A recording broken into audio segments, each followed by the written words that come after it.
Millionaires don't use astrology. Billionaires do. Now, that quote has been attributed to a one J.P. Morgan, though the authenticity of it is questionable. Nobody seems to be able to say with any certainty that J.P. Morgan said that. Even still, though, I think there's something to that quote. Millionaires don't use astrology, billionaires do. Well, you figure out what that means to you. But in this upcoming edition of Maddie's Rap, I'm going to show you how understanding yourself, including your strengths and your weaknesses, can give you success in every area of your life. And I'm going to do that by, again, spotlighting the hottest name in amateur or professional sports in the United States, Deion Sanders, a.k.a. Coach Prime. In this upcoming edition of Maddie's Rap, I'm going to express to you my opinion of what the two things are that Deion Sanders, a.k.a. Coach Prime, should consider doing quickly to close out his season with wins throughout. Today's date is Monday, October 2nd, 2023, and you're watching Maddie's Rap with author Matt D. Talford. Stay tuned. Hello, and welcome back to another edition of Maddie's Rap, another throwback edition of Maddie's Rap with author Matt D. Talford. Why are you calling this one a throwback, Matt? Well, because those of you who have been with me since the beginning of this channel know that Maddie's Rap originally began as the show where we rap about things that guys rap about when we're hanging out. Sports was probably the biggest topic, and you guys can go back to the beginning of my channel, some of the earlier videos, and see just how much I talked about sports early on. Sports, entertainment, movies, that kind of thing. So this is a little bit of a throwback, but it's more of a hybrid because I'm talking about some of the things that I talk about on Maddie's Rap right now, which have a lot to do with energy and spirituality. So there is no secret that if you are in the American sports game, if you're up on American sports, there's no secret that Deion Sanders is the biggest name in sports right now. Deion Sanders. Deion Sanders is in his first year as the head coach of the Colorado University Buffaloes, and he has easily been the most talked about and the most marketed sports personality since this college football season began. All right? Now, for those of you who've been following Buffaloes football, you know that they started out a hot 2-0. They ran into some trouble in their third game at home against the Colorado State Rams, and it took some penalties and some fervent stick-to-itiveness, if you will, a will to not even, they refused to give up.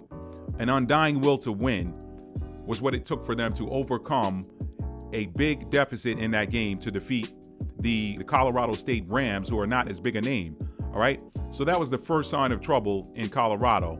In that game, we know the other thing that happened is they lost their star player for about 4 weeks, okay? So after that, they ran up on what by some accounts is the best team in college football right now, by some accounts, the Oregon Ducks. They're the hottest team right now as far as performance on both sides of the ball, offense and defense. And I'm here to tell you that even with Travis Hunter, looking at how efficiently and how well-tuned the Oregon Ducks play, it's doubtful that the Buffaloes would have won that game even with a full roster. I think they would have scored more points, but it's doubtful that they would have won that game. But today is Monday, October the 2nd, and on Saturday, September 30th, the Buffaloes were at home against the Southern Cal Trojans, USC Trojans, in a game that I feel like was a winnable football game. But again, some of the same things that I have seen plague the Buffaloes now for 3 weeks showed up in that game. And for me, they boil down to two things. And those two things we're going to talk about today. We're going to tie them to astrology or energy. Forget the astrology part. Let's just talk about energy. I want to deal with it on an energetic level, okay? Now, before I do that, I want to share a personal story as a lead-in to what I think needs to happen on that sideline, and more importantly, in the mind of Coach Prime, in order to secure a perfect rest of the season. When I say perfect, I mean they went out. I think that this football team is good enough to do this, but a couple of things need to change. I'm going to give you my opinion on what those two things are, and all they are opinions, okay? All they are opinions. But first, a story. Back in 2010 and then on into 2011, I was dealing with a very serious physical condition that ultimately was diagnosed as a rare but very dangerous and deadly form of the C word. I don't like to say it, but for those of you that don't know what I'm talking about, it's cancer. I was diagnosed with a very rare form of small bowel cancer that ends a lot of people's lives, okay? While I was going through that trial, if you will, that challenge, that physical challenge, that defining moment in my life, I made a very poignant decision. And that decision was not to tell anybody outside of my household what the seriousness of what I was going through was. All right? Only a very small number of people knew about exactly what I was dealing with. And those people, I didn't quite give them an NDA, but I said, do not say one word of this. Do not speak a word of how serious this thing is to anyone. Okay. In fact, you know what? Thinking back now, because it's been about 12 years now. Thinking back, I got two people in mind. I actually did not even tell them. I didn't tell them. I just told them that I was dealing with, what was it? I told them I was dealing with anemia, which was one of the symptoms that was specific to my situation, the situation I had to deal with. I was anemic. Anemic why? I'm giving away a little bit of the book, From Fear to Faith, a Survivor Story. But in that story, I was anemic because I was bleeding internally. Slow drip. The kind of slow drip that if you don't know what's happening, it could put you in a really bad position, okay? My hemoglobin was about half of what an adult male's hemoglobin should have been or should be. So during that time, I made the decision not to tell anyone. The only person who knew the diagnosis and exactly what I was going through was my spouse, all right? And she wasn't telling anybody. Now, you guys that have been following me for a while know that my personal mantra is with every what, there is a connected why. There's a reason, there's a purpose for everything in existence. So some of you might be wondering, Matthew, why didn't you tell the people closest to you outside of your house what you were dealing with? Why didn't you tell your own mother? Why didn't you tell your father? Why didn't you tell any of your siblings what you were going through? Why didn't you tell your closest friends what that diagnosis was? It's real simple. And back then, I didn't know anything about spirituality. I didn't know anything about energy. I just considered myself a religious person that believed in God, just like probably the vast majority of this country. I won't speak for the whole world, but probably the vast majority of this country. I didn't know anything about spirituality. But somehow, some way, I knew deep down inside that I did not want a bunch of people's thought energy going into A, feeling bad for me, B, comparing my situation to somebody else's that is no longer here, okay? Why? Because I just always felt like that type of thought energy going into the atmosphere is one more thing that I've got to deal with, okay? I think I told my cousin. Did I tell my cousin what I was going through? Maybe my cousin knew, okay? And me and him are like this. Maybe he knew. But aside from that, oh, you know what? I did have one other person, one of my best buddies from the Army, fellow medic. This person is they're a critical care nurse in a city somewhere in America. Okay, that person likes to keep their information private, so I'll keep it like that. But this person is a critical care nurse somewhere in America, and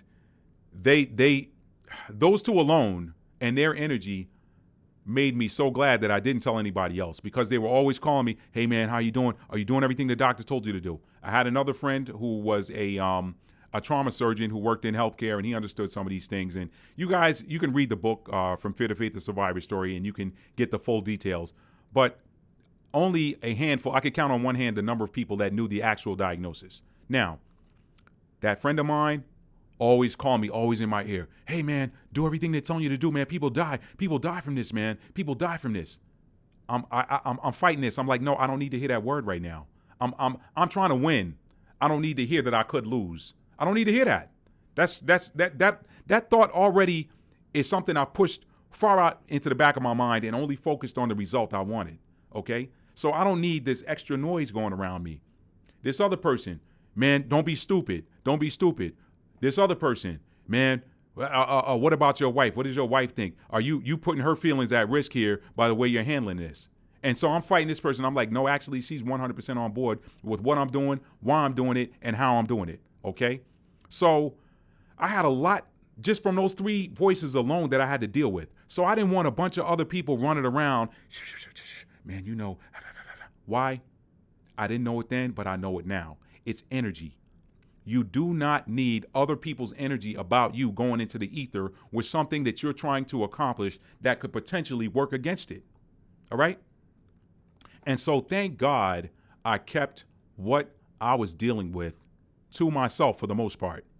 And it got to the point where I told those other people, listen, if you cannot call me and talk to me about something regular that's going on, let's talk about the game. Let's talk about, if you want to go look at some sneakers or hey, do you want to talk about anything, whatever, fantasy football, you want to talk about sports, you want to talk about girls, whatever. Listen, we need to talk about guy stuff. If you're calling me to talk to me about what I'm dealing with physically, I'm not talking to you. I'm hanging up. I'm focused here. I got to focus on what it is I'm trying to accomplish, all right? At the time, my thoughts were I have a ticking time bomb in my body that if I don't defuse this mofo before the timer goes off, and I don't even know how much time is on the timer, I'm not going to be here.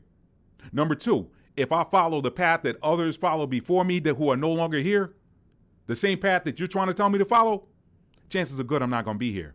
So I got to focus, and I got to do this Matt's way. And what did that lead to?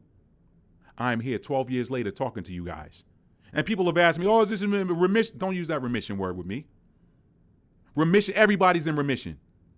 You're born in remission. This is what I tell people. They say, I had an interview on Blog Talk Radio. The guy said, so how long have you been in remission? I said, man, I've been in remission since I was born. Just like you. Everybody's in remission. But I don't want to get too far off down in that tangent because I get passionate about it, as you can see. All right.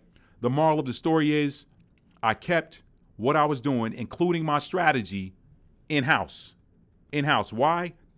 This is the why part that goes with the what. I did not need all this extra energy around, all this extra energy putting their thoughts on what my situation is out into the ether. And now I got to battle not just what's going on inside of my own body, but I got to deal with some external energy. And I didn't even know anything about energy then. I did not consciously know anything about energy, but somehow subconsciously I knew I did not want to be fighting against anyone else's thought forms. So I didn't tell anybody. And even the day I ended up in the emergency room with a fully obstructed bowel, and that can kill you within 24 to 48 hours, you maybe 72 if you last that long, that in and of itself can kill you, having an obstructed bowel. You can go into septic shock, boom, you're not here anymore, okay? So that was the catalyst that got me into the hospital. But even sitting in the hospital, I called my mother, and I told her, I said, Ma, oh, no, ain't no big deal. I said, I just got a knot in my stomach. They got to go in here and do a little surgery. They're just going to put a little incision in there, go in there, they're going to unknot it, put everything back together, and I'll be fine. She said, oh, okay, baby. I had to downplay it. Why? Because even though I didn't know about anything about energy, I believe my higher self. I believe my higher self understood the mission. And I said, I can't get my mother sick from worry, telling her about what's going on with me. So I say all of that now, when I got on the other side of it and I was stitched up and got a clean bill of health, and I said, Ma, now let me tell you the full extent of what was going on. And she's like, baby, why didn't you tell me? And I said, exactly because of this reaction I'm getting right now. It's true story, true story. So how does that play into what's going on and what needs to be fixed in Colorado? It's real simple. Astrology, energy. Energy equals astrology, a study of energy. The cosmos is energy, all right? We are energy. We have the same energy within us that matches the cosmos. What is the statement? As above, so below. As within, so without. For those of you who are quote unquote Christian and you don't like that type of talk, it is very hypocritical if you quote the Lord's Prayer, because you're saying the same thing. Thy will be done on earth as it is in heaven. That's the same thing as above, so below. It's the same thing. I tell y'all all the time, Christ, aka the Messiah, aka Yeshua, aka however you want to pronounce what his Hebrew name would have been, aka Jesus for those of y'all that want to use the modern term, he was a spiritual teacher. He was a spiritual master. He didn't come here to promote religion, even though religion was spun off of his, and actually religion ain't even spun off his teachings. It was spun off his life. The funny thing about that is everybody wants to preach Jesus, but nobody preaches what he taught. Nobody preaches the true spiritual nature of what he taught. But we're going to learn today. So let's get into it. 2 things that need to change right now. And I'm going to show you how they're tied to an astrological natal chart, okay? Number 1, and as a spectator, as an amateur sports analyst, I'm at liberty to say what perhaps Coach Prime himself cannot or will not say. I know he loves Jace Feely, but each and every time you needed him in a big moment in two games. Now, there was no field goals attempted in the Oregon game. That game was just, that was a lambasting. We saw that, okay? But when you go back to the Colorado State game and when you look at last week's game at USC, 2 things happened. Missed field goals in critical moments. What happens to your team when a field goal is missed? It's a momentum shifter. What is momentum? Momentum is energy moving. That's all momentum is. Momentum is energy in motion. So when your team, and I don't think anybody in sports will argue this, a missed field goal in a tight football game shifts the momentum in the wrong direction for the team that missed the field goal. You hit that field goal, it's like, okay, we're still in this thing. You miss it, you're like, damn, man, we came all the way down the field and couldn't get any points out of it when the goal was to get points. We didn't punt. We didn't turn it over on downs. We were in position to get 3 points, and we failed to do it. What does that also do? That shifts the momentum to the opposing team. And they're like, okay, they missed their field goal. Let's go get it. I see it in bowling. I'm a competitive bowler. Not professional, amateur, but I'm a competitive bowler.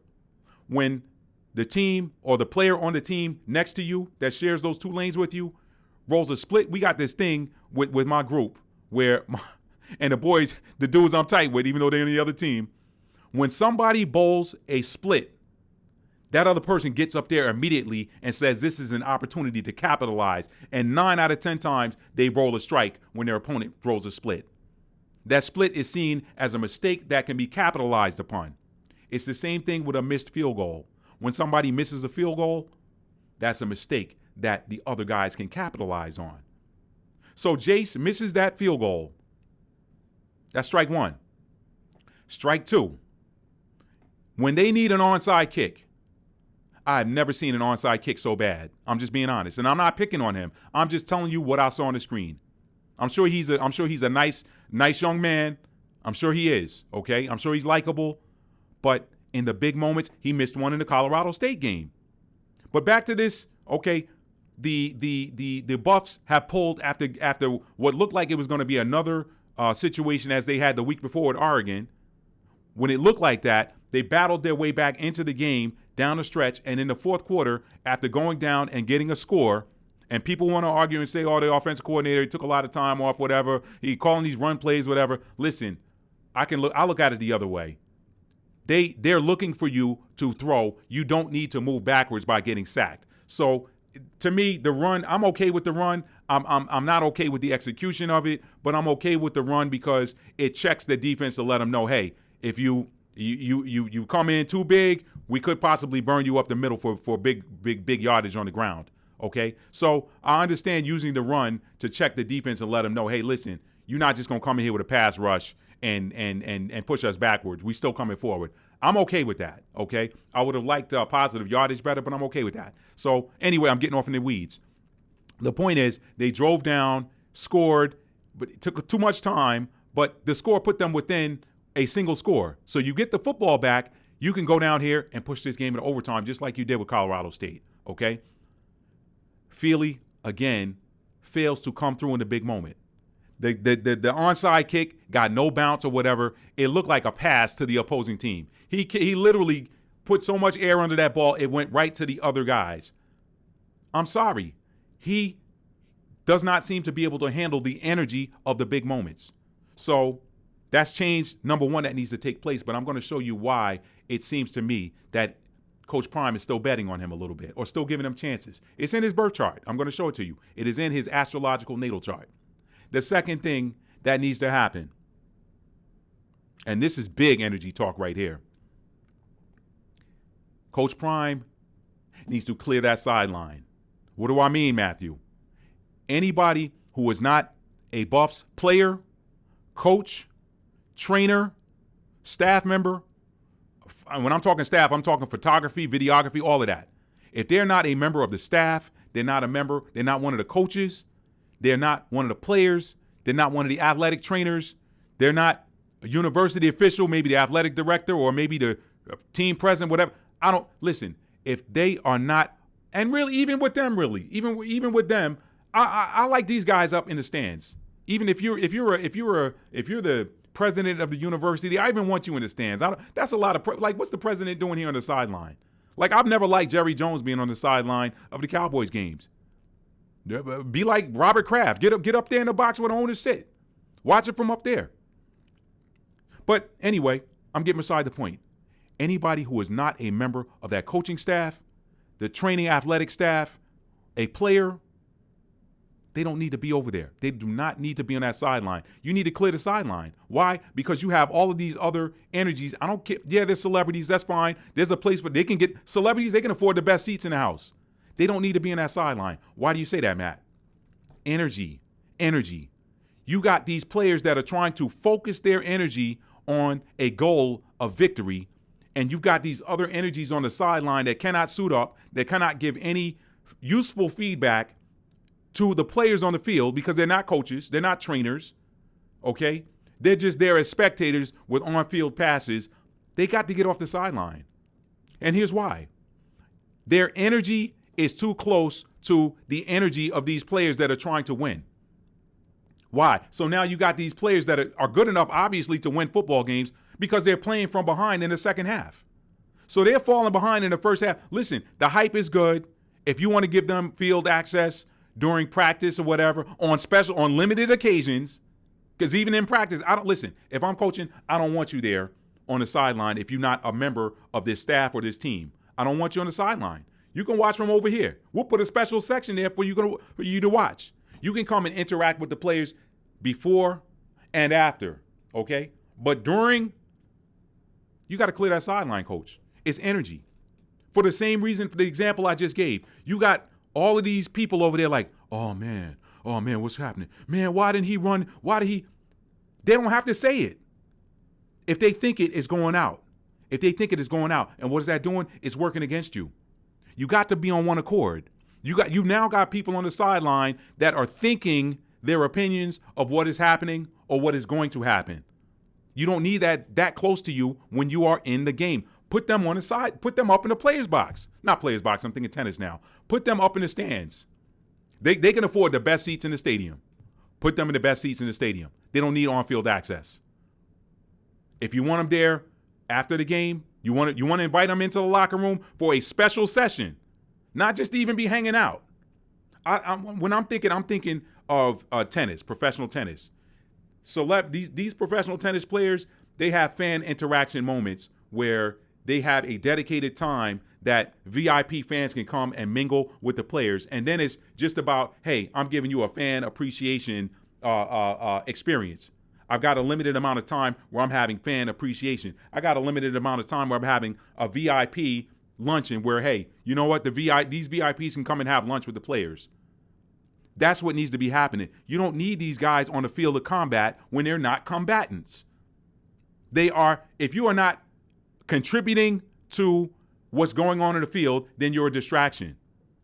I'm sorry. I'm just calling it the way it is. So now let me tell you why I think that is potentially a challenge. And we're going to do that by looking at Deion's birth chart. Okay? All right. Now, just a couple of placements we're going to look at here. We know that Deion is a Leo.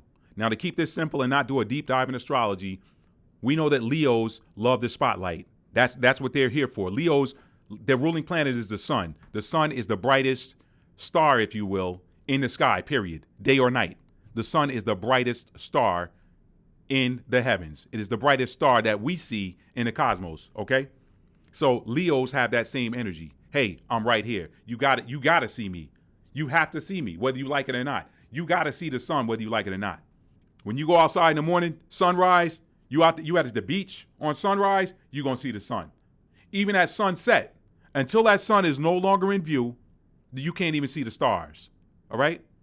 There's one star. This is a little bit of an aside, but there's one star that you can see while the sun is out and before the sun reaches its highest point in the sky. It's the one they call the morning star. It's Venus. Venus is the brightest star in the sky aside from the sun, okay? Visible. That's love. That shows you how powerful love is. Venus is the planet of love. That shows you how powerful that love energy is. This is why the heart chakra is known as the most powerful of the 7 chakras, but that's a story for another day.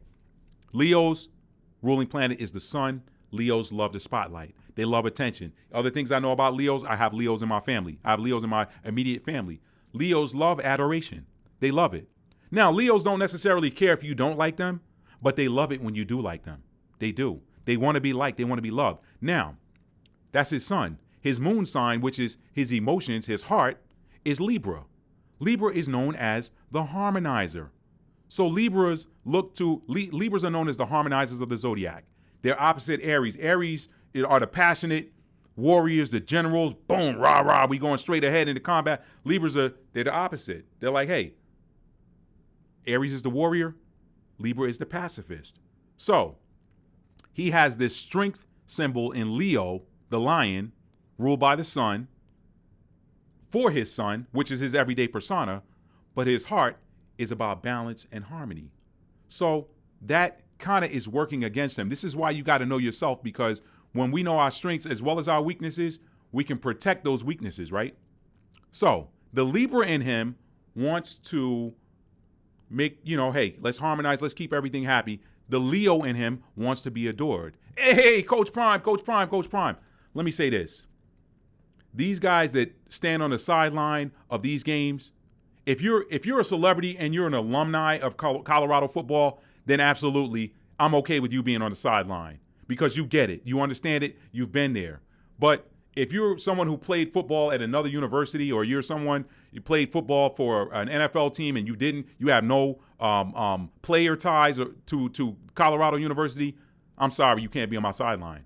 You can't be on my sideline. You can't be in my locker room unless we have apportioned a time for you to be there.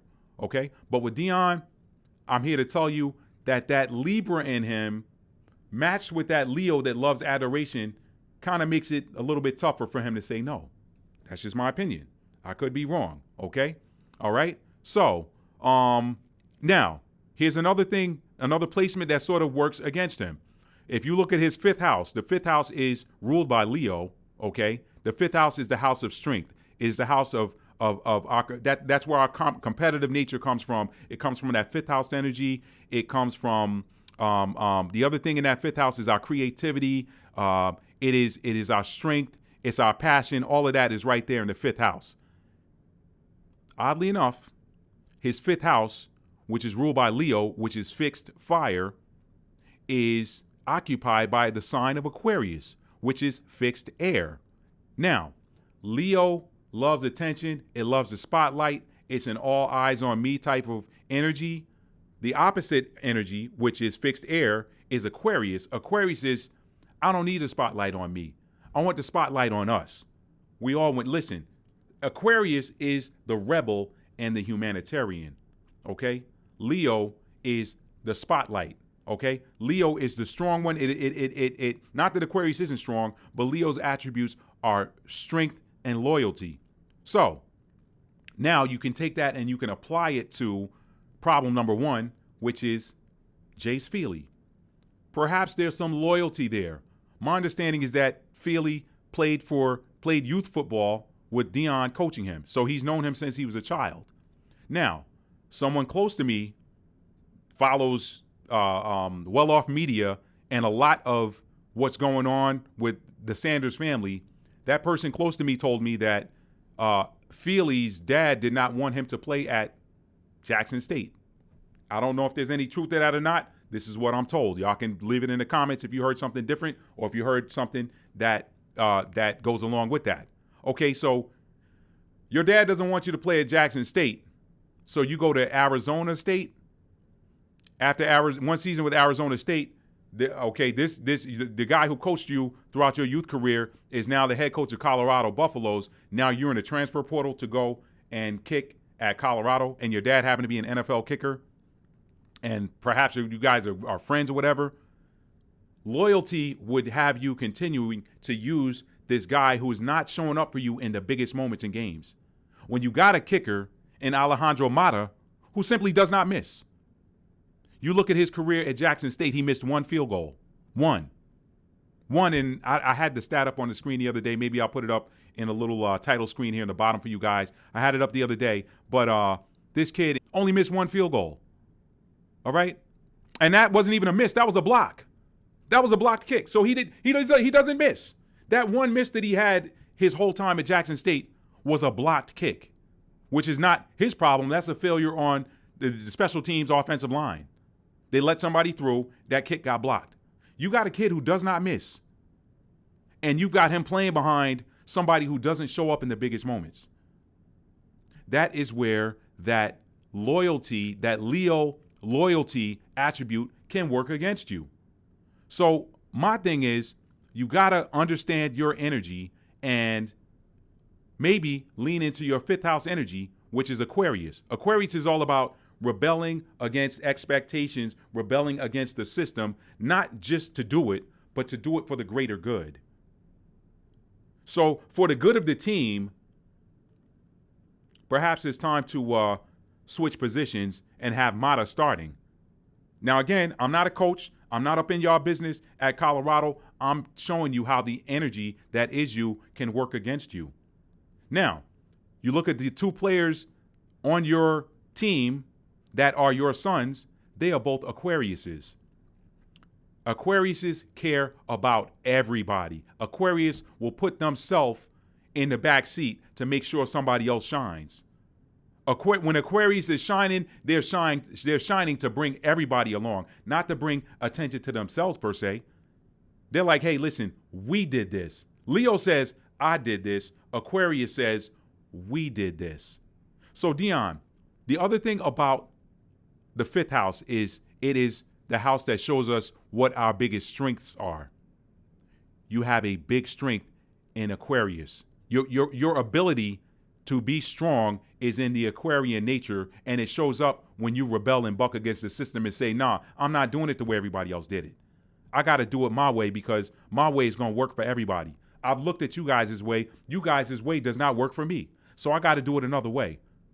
But the challenge for you is that Aquarius, by it sitting in your fifth house, the fifth house is ruled by Leo.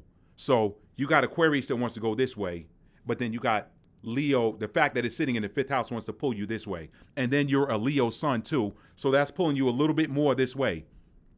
So what you have got to do is you have got to figure out how to take that Leo strength and power the Aquarian nature. The fifth house is the house of our strength. You got to figure out how to use that Leo energy to power that Aquarian nature. Leo is all about loyalty, okay? It's about loyalty. Leos love loyalty. Leos love hard. Leos are very protective of their loved ones. Aquarius is looking out for everybody. So for the good of that team, I know you may like Jace, but the thing is, to me, and this is my opinion, are you going to blow your entire season or blow the biggest games or big moments in games with being loyal to someone? Because maybe, I don't know, and maybe there was a conversation that happened between you and Jay Feely that said, hey, Deion, help my kid get to the next level or whatever. I want him to come and play for you. He's played for you since he was a child, whatever. Even though he didn't play for you at Jackson State, we're glad you're here at Colorado, whatever, okay? Maybe there was a conversation that said, help him get to the pros. Well, he's not helping himself. What pro scout is going to look to take a kicker in any round that seems to fail in the biggest moments? He's got to make those big kicks. But right now, you are trying to not salvage, because, I mean, you've only lost, 2 games straight? You've lost 2 in a row. It very well could have been a third with Colorado State, because that game was dangerously close and could have gone either way, were it not for all of the penalties on Colorado State that they brought on themselves. I did a whole video about that. I'm not going to get back into that, okay? I'll put a link in the description box. But this 3-2 team could just as easily be 2-3, but they could just as easily be 4-1. Now, again, I thought that Oregon game was going to lose. I thought that game was not going to be won anyway. I felt that going in to that one. I just didn't feel like that was anytime. Listen, I felt like Oregon would have had to make a lot of mistakes for that game to be winnable by Colorado. And hoping the other guy makes a mistake is that's not a sound strategy. Okay, that's not a sound strategy. You gotta go in there with what you do and do it better than what they do. Okay, you got to do what you do better than them doing what they do.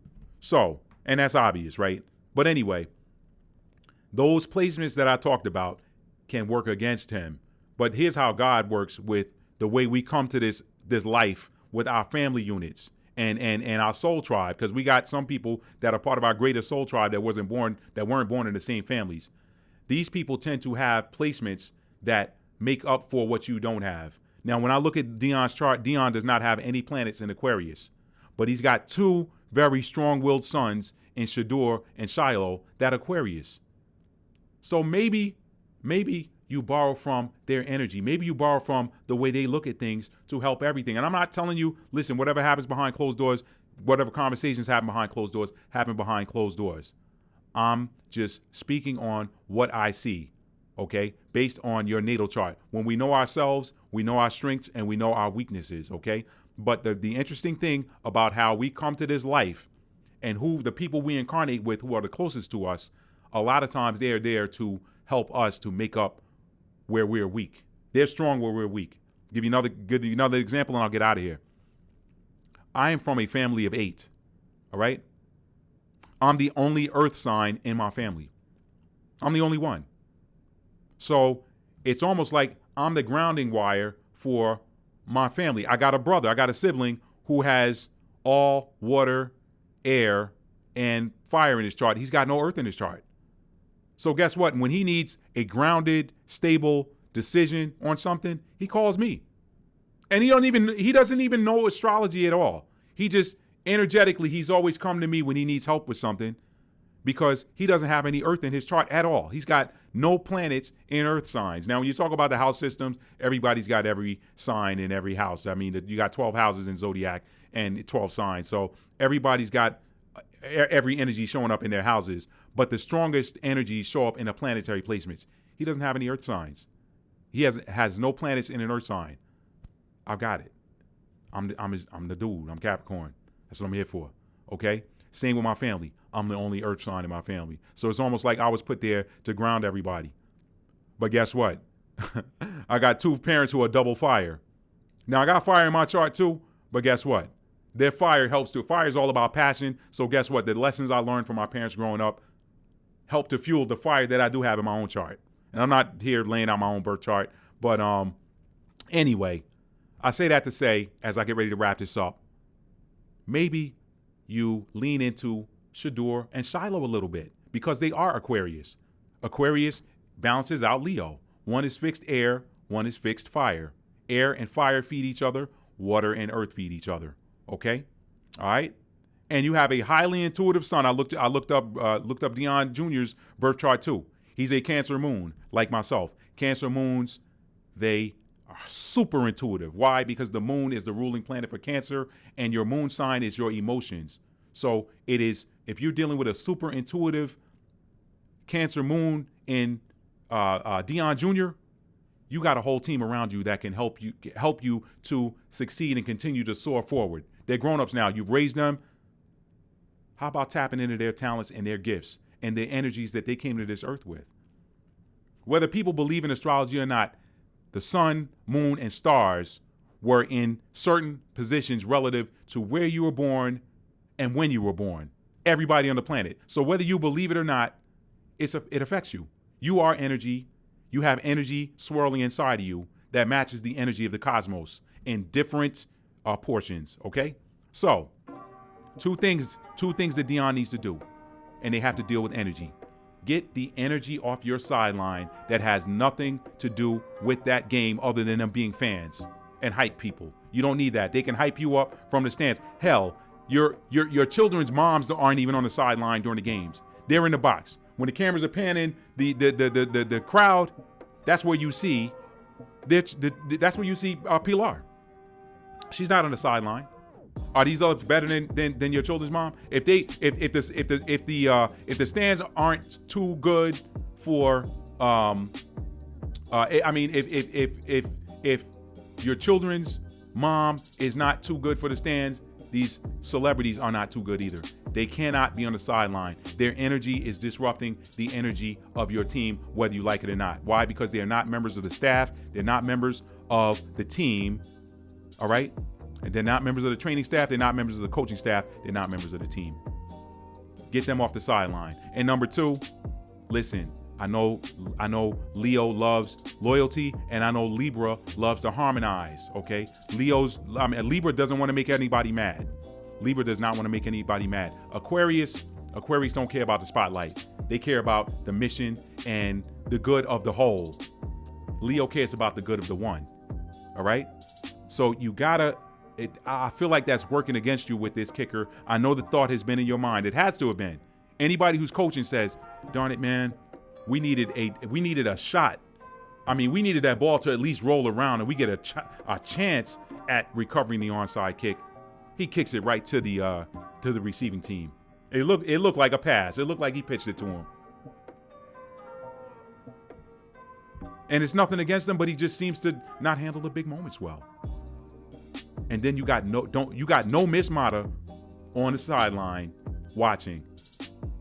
It's time for Mata, who has not failed you at Jackson State, who has not failed you whenever you put him in the game here in Colorado. It's time for him to get his flowers. Promote that kid. And don't do it because I said it. Do it because you know it's the right thing to do in your heart.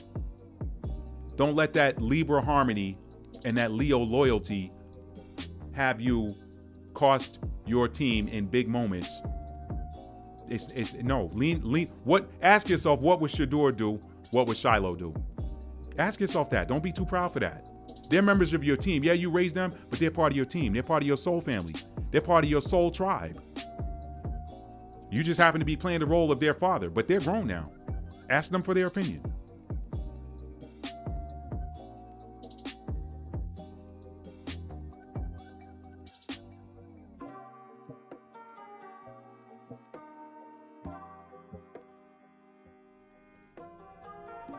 That's all I got, family. I could harp on and on about this, but there's something to that statement.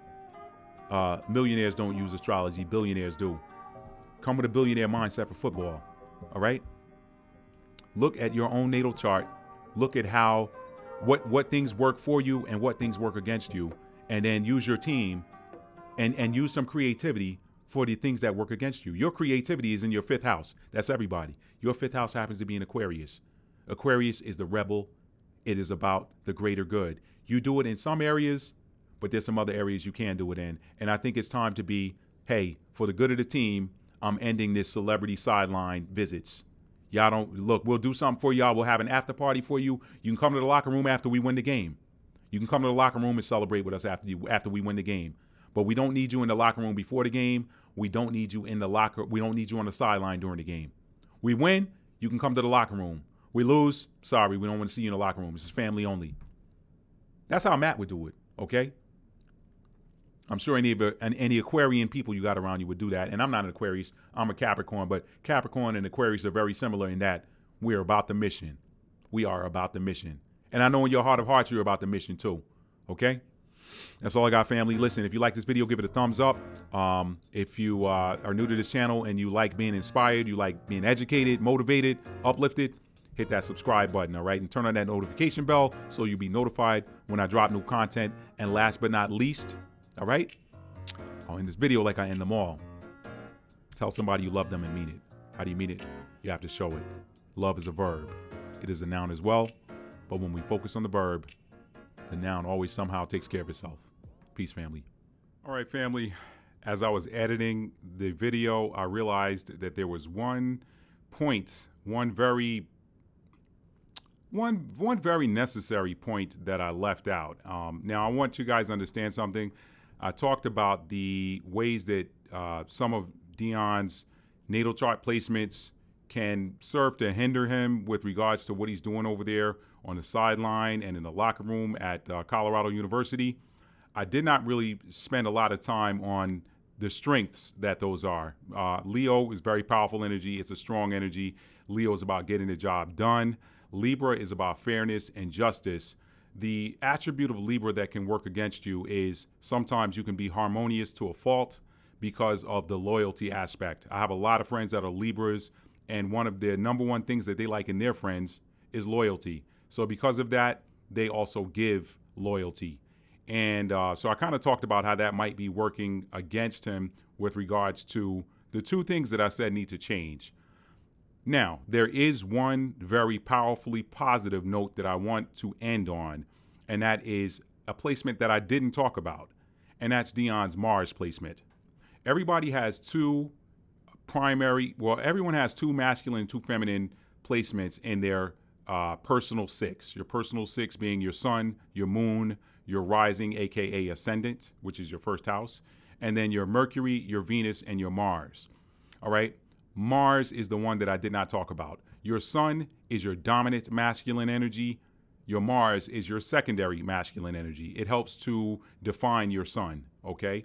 In the same way that your moon is your dominant feminine energy, and your Venus helps to define your moon. Okay. Those two kind of work hand in hand. On Deion's Mars, and then I'll get off of here. Deion is a Mars in Scorpio.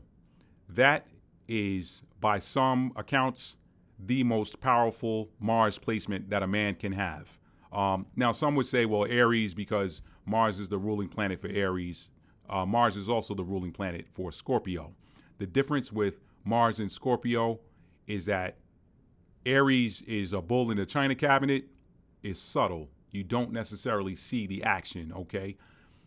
So with that said, with Deion being a Mars in Scorpio is all about not telegraphing your moves, making powerful moves. And Scorpio energy is about transformation. It is powerfully transformative. Scorpio, in my opinion, is probably the most powerful placement of the 12 signs. Now, I also... Capricorn, I'm a little bit biased. Capricorn is a powerful sign in its own right because Capricorns don't give up. They just keep going until the job is done. But Scorpio is transformative and regenerative. If Scorpio, when it looks like it's over for Scorpio, regardless of what placement it's in, when it looks like it's over for Scorpio, boom, they bounce right back. That's the nature of Scorpio energy. So with that being said, Deion is a Mars in Scorpio. And if I were to give him any personal advice, it would be to lean into that Mars energy. Make powerful moves. Make powerfully transformative moves, but don't telegraph them. And I don't even have to tell him that. That's how he's wired. So it's just that when you feel yourself dipping more into that Libra energy and you feel like maybe it's working against you, switch it up and put that weight in that Mars energy. Put that weight in that, but highlight those two powerful, fixed masculine energies. Your Leo energy, which is about strength, and that Mars energy, which is about action. Mars is about the planet of action, but Mars in Scorpio, Sun is his Leo, Mars is in Scorpio. That Scorpio energy, when it's in Mars, is very powerful because they make moves, but they don't telegraph them. Nobody knows what's coming from a Mars in Scorpio, and then it's like, surprise. I want to end on that note. Deion, I love you, man. I want to say the vast majority of America loves you, okay? Let me say that. Let me go out on a limb and say that. Keep doing what you're doing, brother. But just remember those two things. And that's just my opinion. You could say, hey, you know what? All of that's hogwash. I'm doing something different. That would be perfectly fine. I'm just making two statements on what I think needs to happen based on what I see in your natal chart and what I've seen in the result with those things that we talked about earlier. That's all. All right.